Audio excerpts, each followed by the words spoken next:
let freedom ring. USA. All right, let's bring everybody in. Give it a second for everybody to get in here. I gotta tell you, your hair looks great.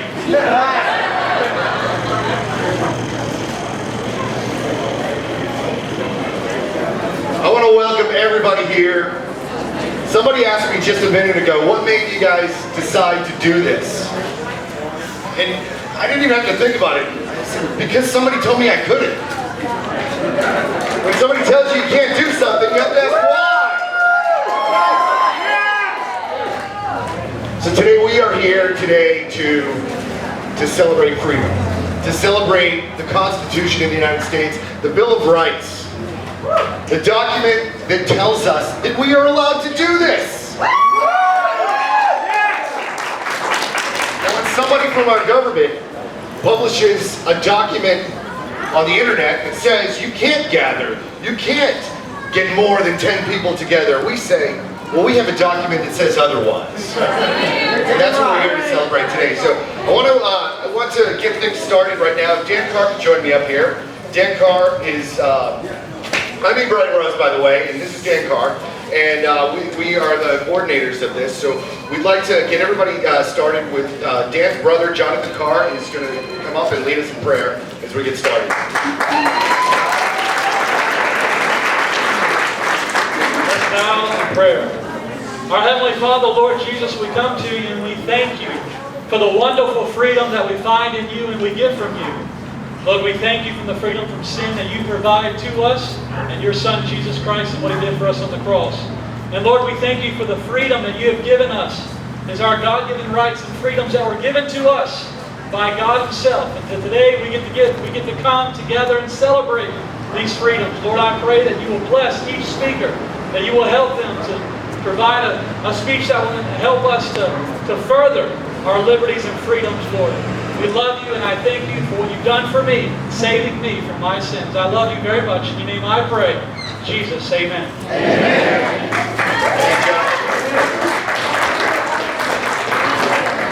Now we're going to get Phil Harding and Pete Wilson up to the front. Here comes Pete. Where's Phil? Two veterans. Ladies and gentlemen, they're going to lead us in the Pledge of Allegiance. Where's our flag? Right here. All right. We can all take our hats off and put our hands over our hearts, please. Right, guys. Yeah, folks, when you join us, if I could, when we get to the line about one nation under God, please remember there is no comma between one nation and under God. So please join us. Please join us in the Pledge of Allegiance.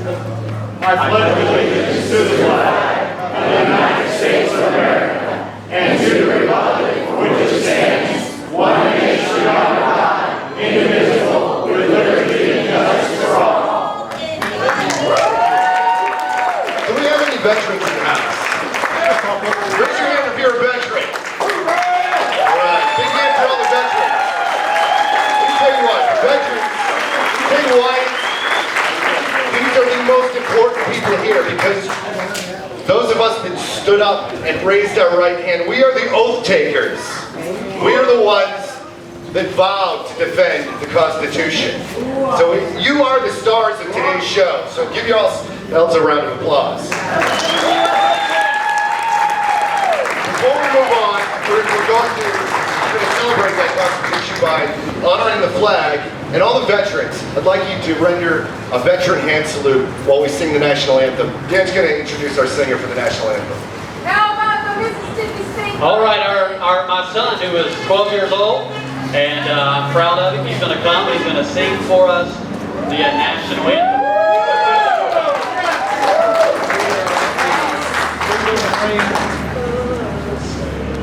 So proudly we hailed at the twilight's last gleam, whose broad stripes and bright stars through the perilous fight o'er the ramparts we watched were so gallant.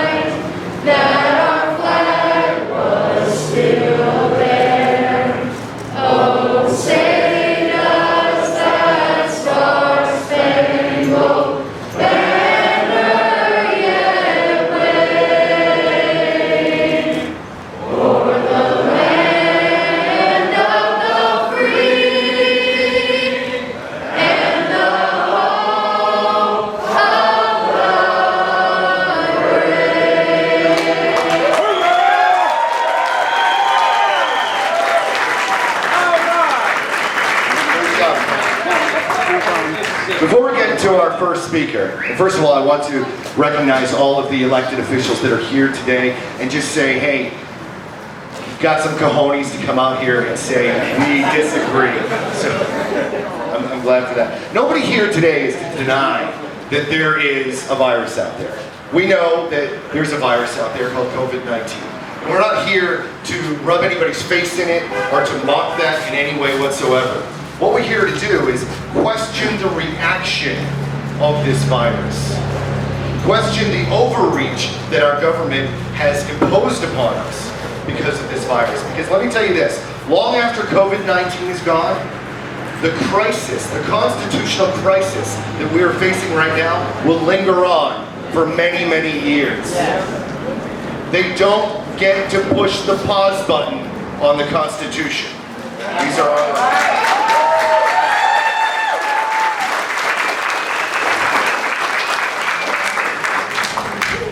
And we're allowed to question what they're telling us on television.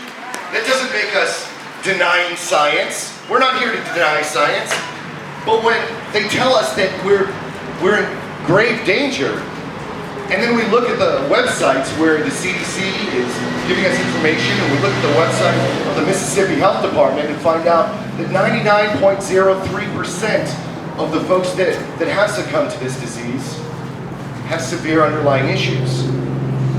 Does the rest of the population have to be punished for that? Quarantine is for the sick, but that's not what has happened here. We've all been locked down in our houses. We've all been told we can't open our businesses. The economic impact of this is going to last for very many years to come. It is. Liberty first. Liberty first, that's right. That's right, brother. Freedom for all. So I'm going to introduce our first speaker, and you're going to hear from me throughout the day. I've got a lot to say. But we're going to bring in our first speaker right now. Somebody, one of those politicians, one of those elected officials that I talked about that had some cojones, and that is our state senator. Where is he? Jeremy England, state senator Jeremy.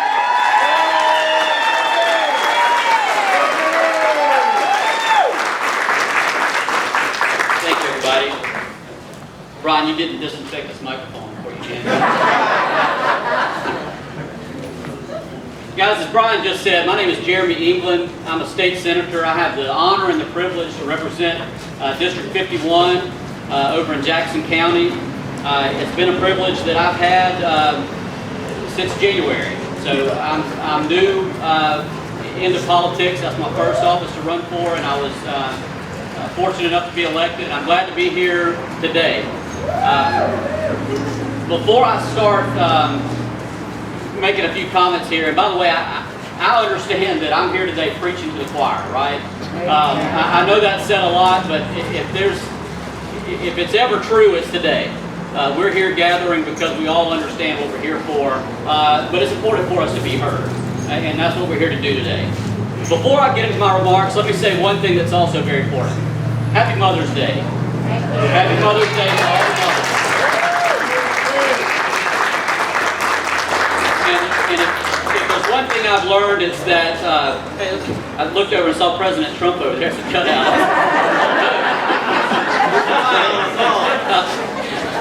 Thought the Donald was here watching me talk today. One thing that I've learned. It's going to be huge. It's huge. It's a huge event. One thing that I've learned from my family and from talking with others is that to be a mother, you don't have to give birth. You can be a mother without that process. Anybody that takes care of a child in any way, whether you're an aunt, whether you're a friend, adoptive mothers, you're all very, very important in our lives, and I just want to say thank you to every one of you for that. I read the quote again today that they say behind every great man is a great woman. Amen. And that's not to call any of us great men, but I think the quote should read, beside every great man is a great woman. My wife allows me to do what I'm doing. I couldn't go to Jackson. I have a 9-year-old son and a 6-year-old daughter. She takes care of them at home, and she works a job. She's the hardest working woman I know. And that quote just never felt right, saying behind, that she stands behind me. She stands beside me. And so I know that a lot of you out here today do the same thing. And it takes teamwork to do that. So thank you all. Thanks again very much to our veterans that are here today.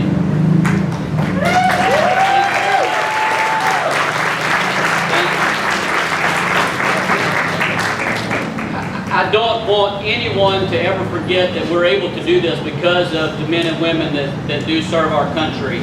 Our freedoms are always going to be challenged, and people are always going to try to take them away. And you guys stand on the front line and tell them they're not going to be able to do that.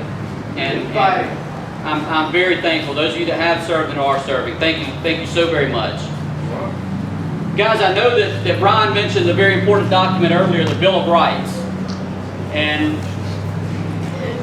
our country has a very strong foundation on several documents. We have our Constitution, we have our Bill of Rights, but I want to talk briefly about a document that came before that was also very important.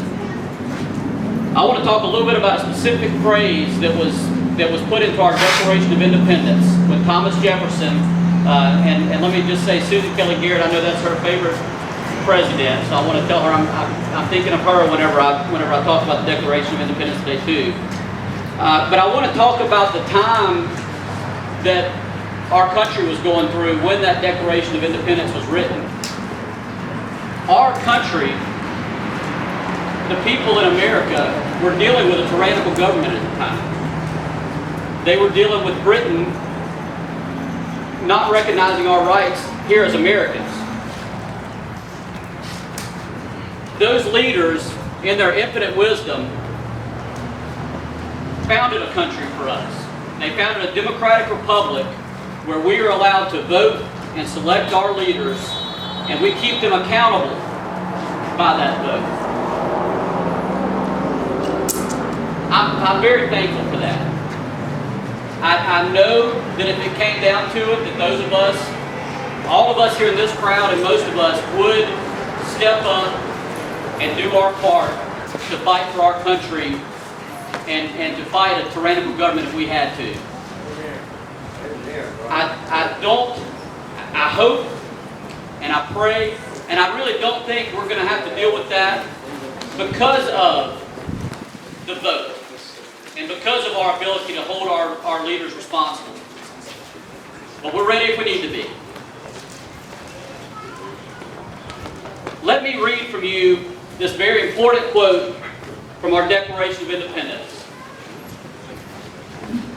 In that document, I know we'll all remember this phrase. We hold these truths to be self-evident, that all men are created equal, that they are endowed by their Creator with certain unalienable rights, that among these are life, liberty, and the pursuit of happiness. Amen. Amen.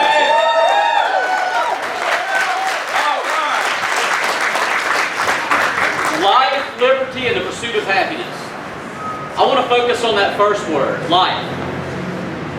Now I know life has a scientific definition, or at least it's supposed to, right? And on that, let me stray for just a minute. Brian mentioned that we're not, we don't deny science. We know that science is a thing. In school, I had all the opportunities in the world to learn whatever I wanted to. And math was one thing I just was not very good at. In law school, we always said, if lawyers were good at math, we probably would have been doctors. Might have been easier. But I liked science. The thing I liked about science is I could make an argument against science if I needed to. And that's the way science is supposed to work, right? We're supposed to question things, and we're supposed to make sure that we're dealing with the most accurate information. That doesn't happen just by what we're told. That happens by putting to the test what we learn. So just to stray there a little bit, I want to get back to this life, liberty, and pursuit of happiness, specifically, again, life. Life has a practical definition that we all use.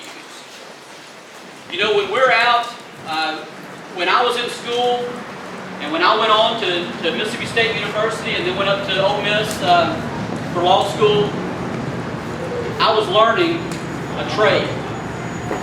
When people go into apprentice programs, like over at Eagle Shipbuilding, they learn a trade. And you know what we call that? You know why we're doing that? We're doing that so we can make a living. Right? So there's that word again, life. Life has a lot to it. Our jobs, the work we do, that's very, very important to all of us. Without our jobs and without our ability to go to work, what does the American dream mean? It's very important. My grandparents, Dale and Grace Floyd, they moved here in the 1960s, and my grandfather started a barber shop over in Goche. In fact, I've told people, I've been asked a lot, especially since my campaign, you know, what got me interested in politics? Well, when I was little, I would sit in a barber shop. And if you want to go hear the problems of the world and probably some of the best solutions to the world, you go sit in your barber shop or your salon, right? And I was glad to find yesterday that the restrictions were lifted by our governor to allow our barbershops and salons to open back up.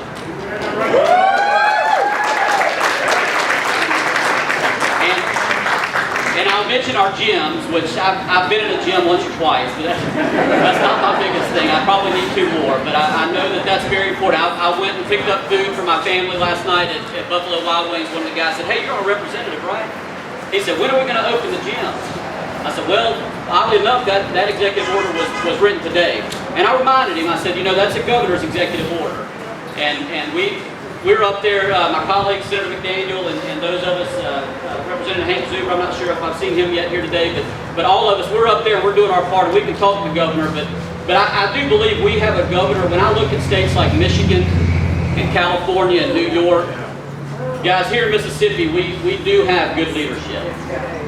And I've seen it said, and I believe it, when you hear our governor speak, it really does hurt him to do what he has done. Okay, he's getting us back open, and I'm thankful for that. We do need to get our tattoo parlors back open. We need to get our massage therapists back open. We need to get tanning beds back open. The hospital's back open. We need our hospitals back open. Absolutely, yes, ma'am. 10 days my husband went in there. Yeah, that's not right. That's right. We need to get. And you know what? Let me make this point as well for all of us here today, and for everyone that's listening or that may hear this later. If you're working, or if you're playing any role in this economy, if you're spending money, if you're doing any of that, you're essential. Okay?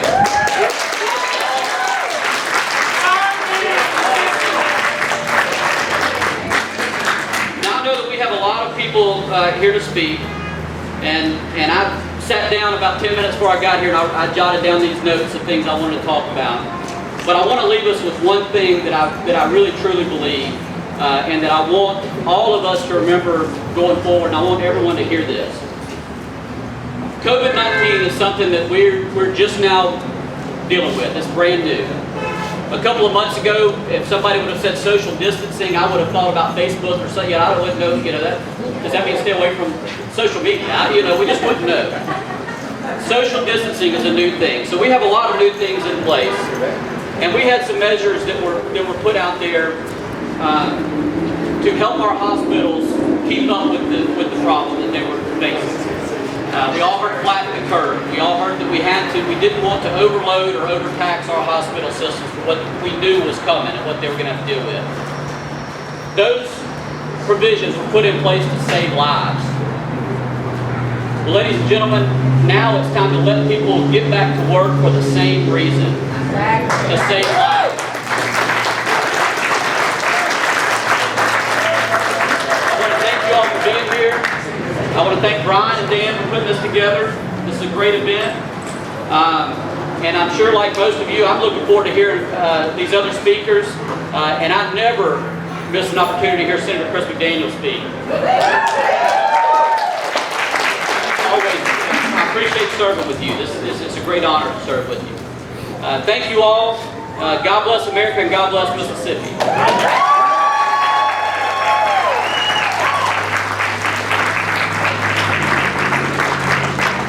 Brian, I'm going to keep going if you don't want to take it. Right.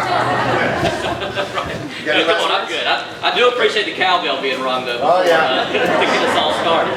You know, I've got one on my desk in the Senate that I ring when it's appropriate, which is pretty much every time. For a different reason. We don't want to make any LSU fans mad. That's right. Go English! 3 months ago, if you had told me that the casinos and the bars and the restaurants and the massage parlors and even the emergency rooms and the schools were going to be closed, I'd have said, you're out of your mind. This happened overnight. This happened in a matter of days. And a lot of us were deer in the headlights. We just accepted what we were told. But I'm so glad that so many of you are out here today questioning it. Some of the orders, he said, okay, in the beginning, this makes sense. This is a dangerous situation. They took away the lakes from us and the fishing piers. But they let us buy our fish at Walmart with 600 people standing in line for 20 minutes. How does that make any sense? But 2 weeks later, they said, hey, you can have the lakes back. And everybody cheered. We never should have taken them away from us in the first place. So sometimes, even when the media says it makes sense, we have to question, does it? Does it really make sense? And with that said, let's bring somebody up right now that has told me that they have personally suffered from the lockdowns, from the businesses being shut down. Where's Kathy? Kathy, can you come on up here? Kathy's a small business owner from Jackson County, and she's going to tell a little bit about her story and how these lockdowns have affected her. Kathy Wilkenson.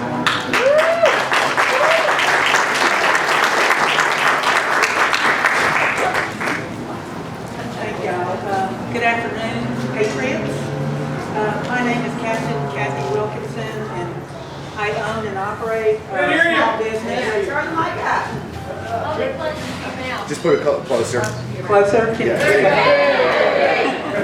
All right, so I'm the owner and operator of a small business called Eco Tours of South Mississippi. We do river tours over on the Pascagoula River, and I want to thank the organizers for putting it on today and for allowing me to have your time. My business has been shut down from day one, being deemed non-essential, which is absurd, as all businesses are essential to the people who own them. And I've been unable to run a tour since early in February. I've had several calls for tours in recent weeks, which I've turned down out of respect for my customers, because while I'm willing to take a stand, I don't think it's fair to expose them to the consequences of something that I might do. And that would be, I think that if I were to have to tangle with law enforcement, I would be okay with going to jail over it, but I don't think it's fair to ask my customers to go to jail with me. So I think that I thought it was a responsible thing to do to turn them down. I do have a tour on Sunday, and I'm really excited about it. It's the first one I'll be doing since early February. So I hope that I'm not going to have any conflict with anybody over that.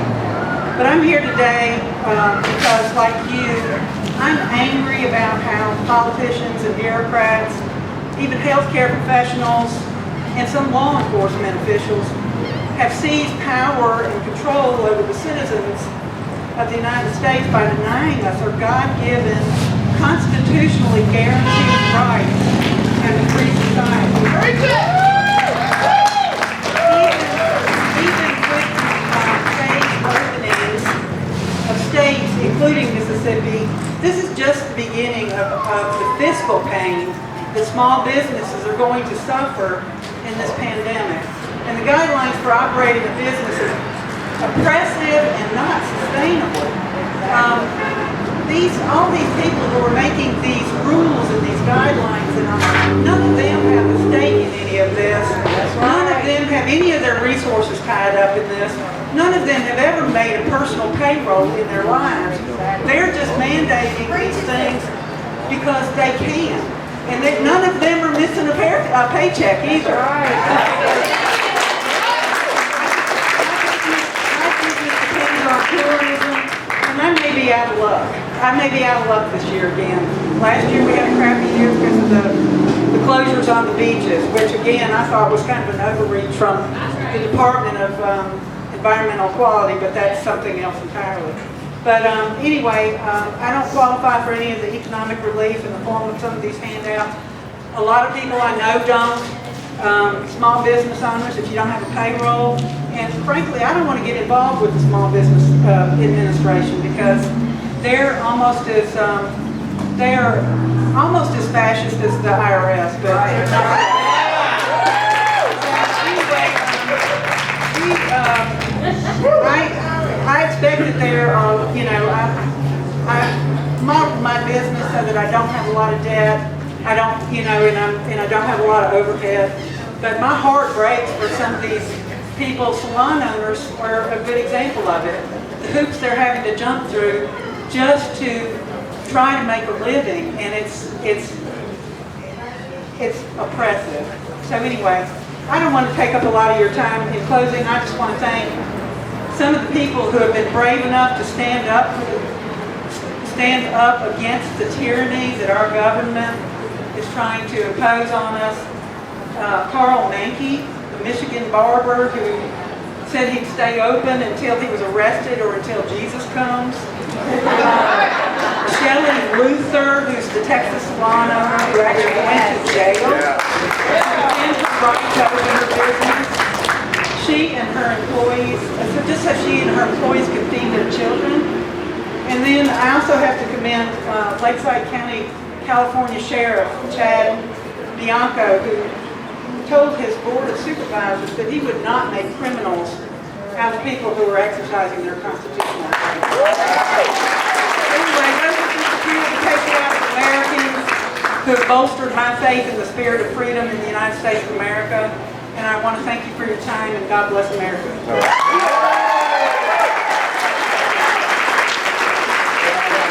job. I know some of you have said that you're having a hard time hearing, but I apologize for that. This is as loud as it gets, so just listen up as much as possible. I wish we had the guy from Tate Reeves' the sign language guy. Maybe that would help. Kathy's story is a story that's heard all across America. Small business owners, medium business owners, even large businesses are suffering. But most importantly, the employees that they hire have been suffering. Who here has ever heard the expression, never let a good crisis go to waste? We've actually heard politicians actually say that many times over the years. And when coronavirus came out, you saw them lining up not to let this crisis go to waste. The CARES Act is something that bothers me a lot. The CARES Act incentivized people to stay home. It incentivized people to say, I don't want to go to work because I'm making more money at home. There was a reason for that.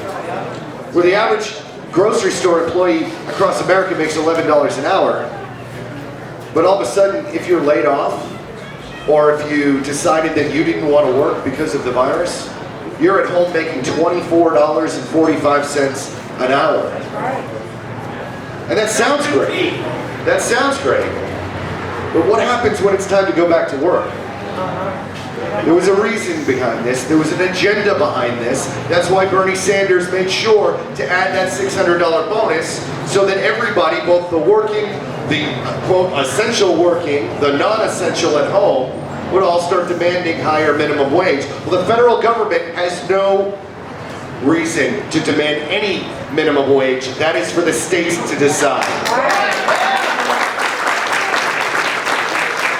And if one state wants to have a higher minimum wage than the other, then they compete for residents and they compete for businesses.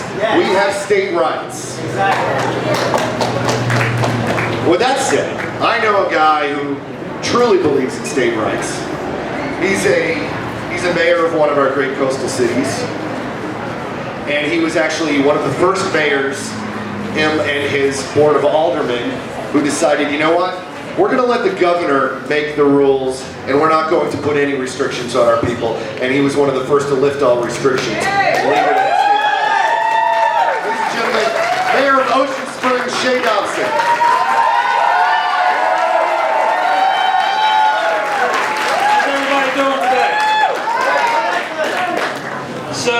as Brian said, we here over in Ocean Springs, we had to act early.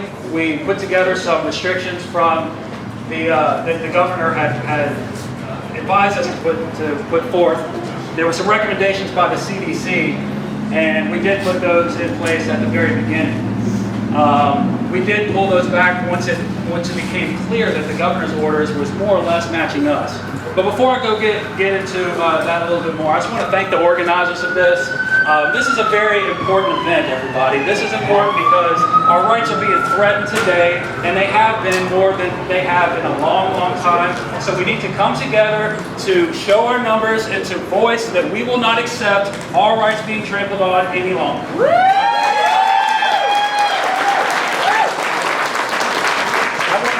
I want to thank Mayor Gillish and the Biloxi Police Department for helping and coordinating and working with us, because once they put this event together, there was a lot of questions about how it would be conducted and everything, and so I just want everybody to give Biloxi PD and Mayor Gillish a round of applause for going on.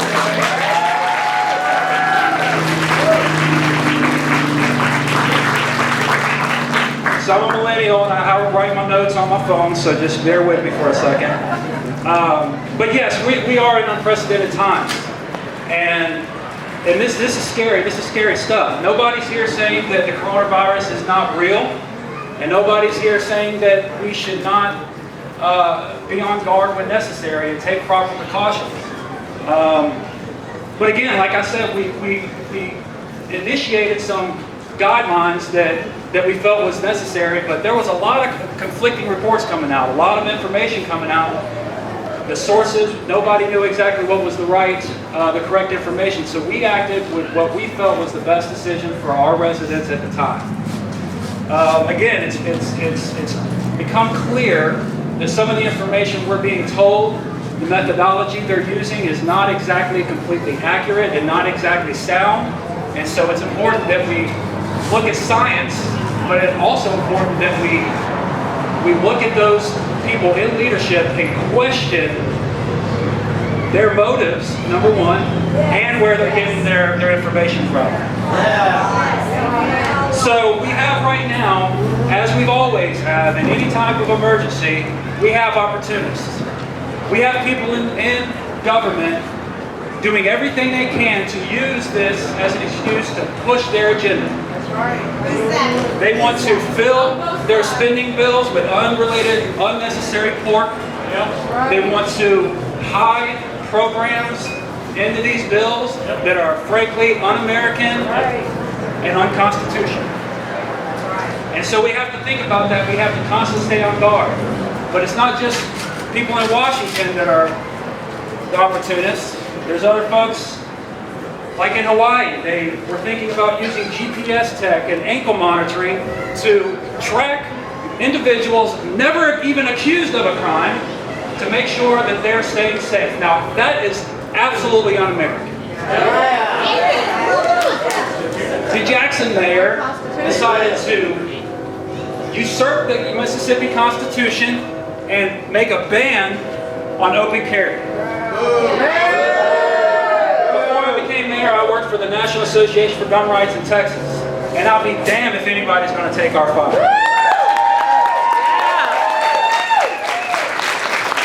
So I can promise you, as long as I'm mayor of Ocean Springs, that'll never happen across the bridge. And I suggest anybody, if the mayor of Jackson, if they declare any more unconstitutional orders related, any of them, especially related to firearms, ignore them. Just flat out ignore them. Because they're unconstitutional, they're not worth the paper they're written. Now, history is riddled with government overreach. The media stokes the flames, and the media will do anything and everything they can to get everybody here terrified of their friends and their neighbors. I remember back during the Obama years, he weaponized the surveillance tech. He weaponized a lot of stuff in government to come after conservatives and to come after just anyone and everyone in America. But what I want everybody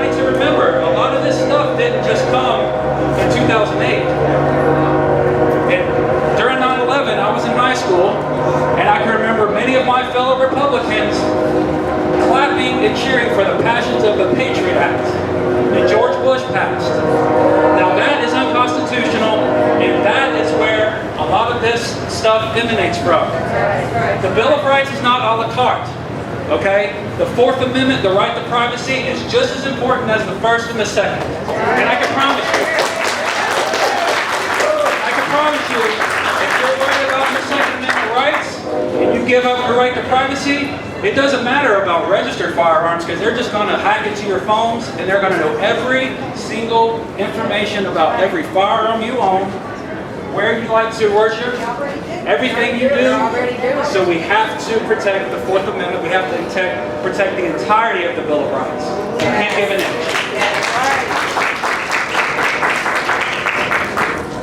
So, again, you know, we see these acts of God. We see these different man-made disasters and stuff happening. The media will terrify everybody. They'll use a young boy in Washington, D.C. at a Trump rally, and they'll selectively edit that to try to create a literal race war in this country because they want to impeach a president that was duly elected by these people of the United States. The media will gladly put up a fringe activist like Jussie Smollett, whatever his name is, in order to frame and slander every single Trump supporter over a lie. And they don't want to do their due diligence. All they want to do is stoke fear and get everybody afraid to give up your rights. That's right. So I'm going to keep. We have a lot of speakers who have a lot of good information. I want to leave everybody with this. Thank everybody for coming out. But again, we have to stay diligent. And the media, do not let the media get you into a whirlwind. We cannot hear you. Do not let the media get you into a whirlwind. Make sure the media does not scare you into giving up your rights, and do not let government take advantage of any emergency ever. Shea Dobson, everybody, Mayor of Ocean Springs. Hey, I want to take a second first to personally thank every one of you for coming out here. Dan and I came up with this idea about a week ago when we looked around and said, what's going on here? You know, we've got to rally the troops and get everybody together out here. And at first, I got to tell you, we were being very hush-hush about it. We were telling people, hey, this is invitation only, you know, through word of mouth. Because we didn't want to kind of taunt the city of Biloxi or any of the officials that are acting like our overlords right now. We didn't want to rub it in their face, really. So it was word of mouth, and we were being very hush-hush about it. And then I got a text from Dan Carr about 3 or 4 days ago that said, you do realize that we're planning an event about freedom secretively. And it was that moment that we said, yeah, this has to go. We just have to tell everybody about it. And if Facebook wants to delete it, then so be it. So I'm glad that you're all here, whether we told you secretly or if you heard about it publicly. Before we bring up our next speaker, yes, Chris McDaniel is about to speak soon. I know most of you, he's looking at us like, what? Come on, a lot of people are here to see you, brother. I want to thank the people that mean the most to me. My daughter Maddie right here, and my wife Nicole, who's out there talking right there. You know, thank you so much for supporting my shenanigans and some of the horrible things that people say about us when we try to defend freedom. You know, that's you gotta have thick skin to defend freedom and the Constitution. And everyone here, thank you very much. Everyone here, you should all give yourselves a round of applause because you know that we all have family somewhere and friends somewhere saying, I can't believe you went out there.